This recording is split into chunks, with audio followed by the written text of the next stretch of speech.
Hi, my name's Phil. I like talking about politics, and in this video I would like to catch up with the next season of Britain's next Prime Minister, as the weekend's news was all over the place with the has he or hasn't he got enough nominations, with Boris Johnson.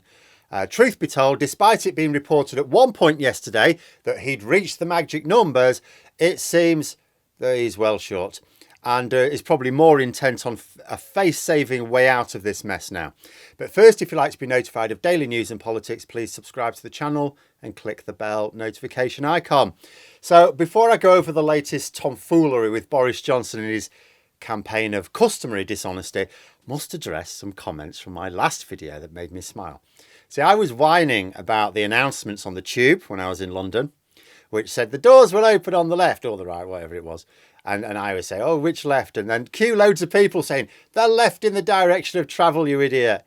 I think this is why you can't do sarcasm on the internet. Guys, I was on a small underground train carriage. The side I was going to get off from was the side where the doors opened up onto a platform. Wasn't a big deal. I was just being silly. But anyway, for the avoidance of doubt, I also didn't seriously consider taking a piss in a phone box either. But anyway, that aside, back to the Tory leadership contest. There are still a lot of MPs who haven't publicly declared their support for any candidate. I think there's a bit over 200 who have now done so, which would leave, I don't know, what, about 160 that haven't. But it does look very much like Rishi Sunak will be the only one to reach the necessary 100 nominations threshold, which he exceeded yesterday as it happens. And that would mean he would be made Prime Minister, I suppose in theory tomorrow, but I think Tuesday. There's no need to rush it in the evening. It'll just happen on Tuesday, without a ballot going to the party members.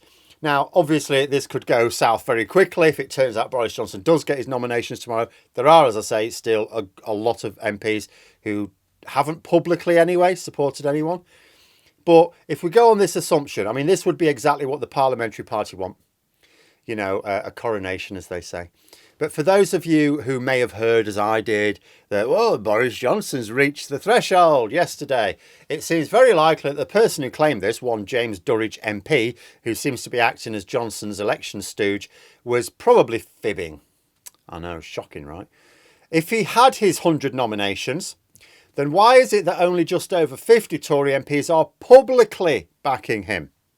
Truth be told, the Tories seem to have abandoned strategic reason of late, but I really didn't think they'd had 100 MPs who would be stupid enough to want Johnson back, and I still don't.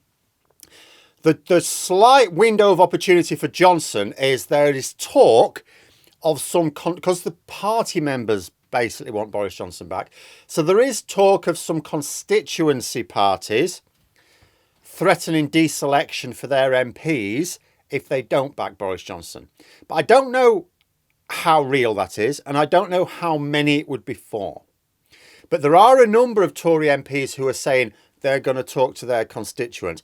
Basically, there are some MPs who it sounds like are under pressure to back him and are looking for some way to either back him without it coming back on them or not back him. We will see tomorrow. But I would suggest some of those who have publicly backed him so far don't necessarily want him back either. I think a few red wall Tories might, in all honesty. And I only say that because I don't think Sunak would really try and even target those sort of voters, the voters that Johnson appealed to in 2019. Because for whatever reason, Durridge falsely claimed that Johnson had reached the threshold. It's clearly false.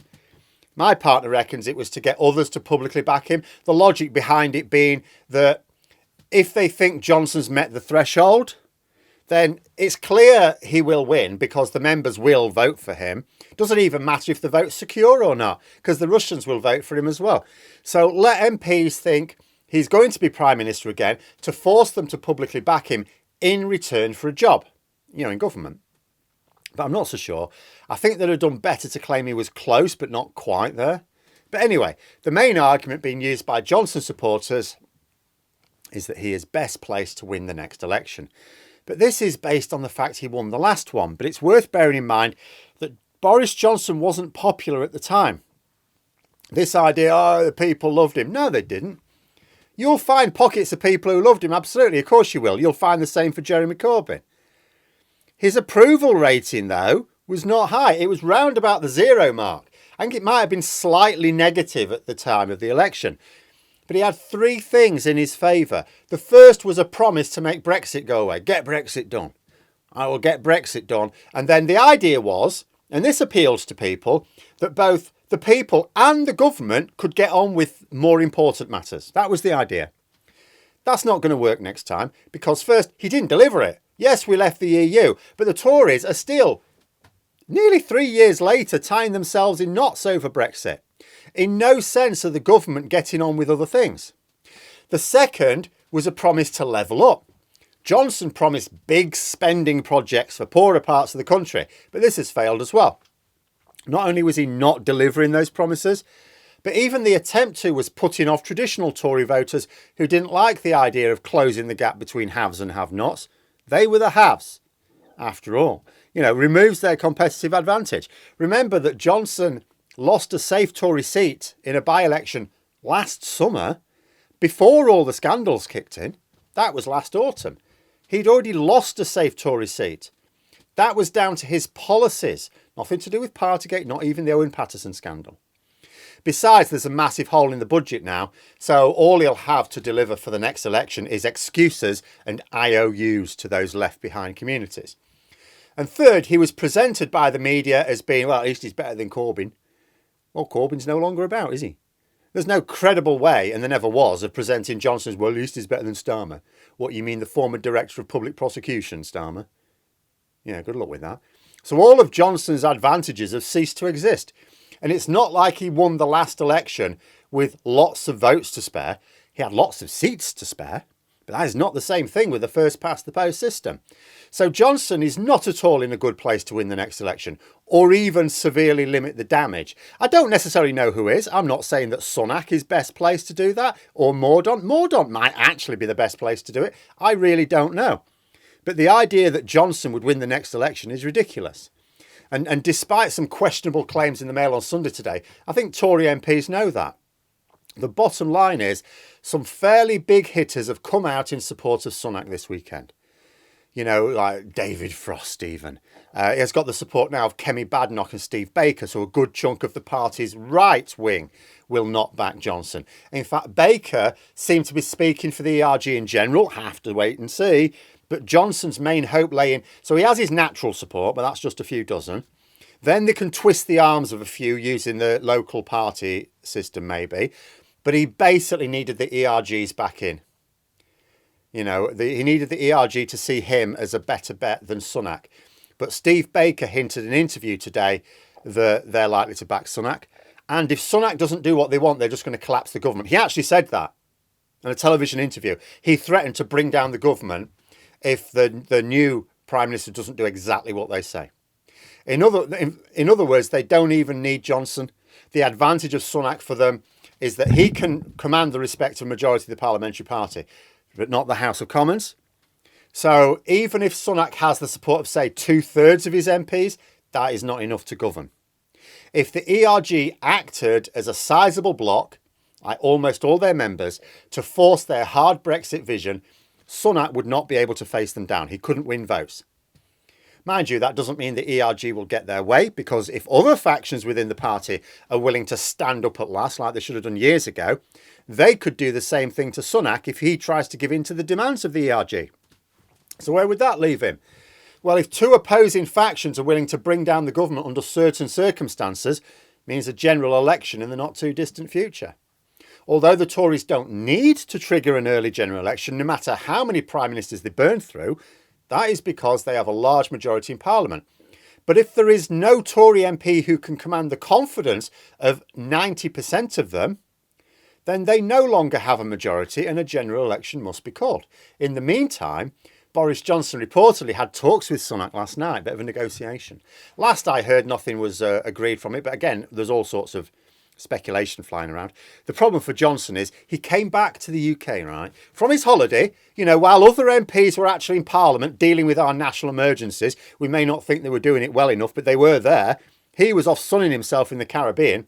He came back specifically for this campaign. Now, he hasn't formally declared his candidacy yet. He hasn't sent his stand in because he wants to make sure he's got the numbers first. But now he risks looking like a right tit. If he doesn't stand in the contest, and he has to make the decision by tomorrow, then what's his reason for coming back so urgently? He needs a face-saving way of explaining why he came back if he doesn't declare his intention to be considered for leadership again. And some thought the deal with Sunak would be give him a prominent position in cabinet and then he'll back Sunak, and that's the reason for coming back, so that he can say, no, Rishi Sunak is now the way forward. I'll just be Foreign Secretary again or something. I'm not really sure Sunak would be that stupid. Mind you, if the ERG are now willing to don their suicide vest, I'm not sure Sunak is really well advised to be wanting to take over as leader right now. Still, he's committed, isn't he? He has now officially said he's standing. But Johnson in the cabinet, I mean, first of all, he'd behave as if he was still in charge. He won't take the demotion as a demotion. Cabinet wouldn't be remotely functional. I know people will say it hasn't been for a while. Fair enough. But this would be a right mess. Besides, it would then reflect badly on the Tories again after the Privileges Committee investigation. As a backbencher, the Tories can see it through, including any punishment that may arise, and move on. It's a backbencher. Backbenchers get in trouble all the time. Labour recently, a Labour backbencher has resigned. These things do happen. It doesn't reflect on the wider party. But if he's a senior member of the government at the time, that just invites more party-wide damage. And if the ERG are serious, and we know they're not loyal to the party, they just infiltrated it, then the Tories are buggered either way. Elect Johnson, suffer what is likely to be a very bruising time in November as the Privileges Committee investigation gets going properly. That's going to be very spicy according to reports, and I can well believe it. Or elect Sunak and then sit back as either he acts as a puppet for the ERG, in which case the polls won't look any better by next summer, or he doesn't, in which case the Conservatives become ungovernable and it's general election time. But there we are. Those are my thoughts. Let me know yours in the comments below. I hope you found the video interesting. If you did, please click the like button. And if you'd like to support the channel further, the join button for memberships. And until next time, I'll see you later.